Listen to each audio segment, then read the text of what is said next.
Bro, nag-iisa ka. Uy! Ha? Bro, congrats bro. Kakasal ka na. Ay, nakakaingit ka bro. I'm very happy for you. Ikaw nga. Kakaanak ka na nga eh. Pare, kamusta kayo ni Kate? Ayun, ayaw pa rin sa akin. Mahal mo ba? Eh, dati pa naman. Pero, alam mo naman natin na ikaw talaga yung gusto niya. Edi... Bakit hindi mo ligawan? Pare kasi yung babae dapat sinusuyo yan. Eh, palagi nga ako pinagtatabuyan eh. Nung nakikita nga ako nun, parang naiirita na agad. Palibasa kasi sanay ka sa mabilisan. Pare, ang babae, panahon.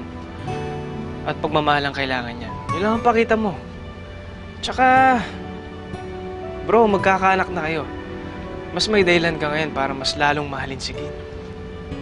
Paano kung hindi naman niya tanggapin yun? Tiyaga. Pare. Tiyaga. Alam mo, wala namang imposible. Tsaka sigurado ako, mamahalin ka rin ni Kate.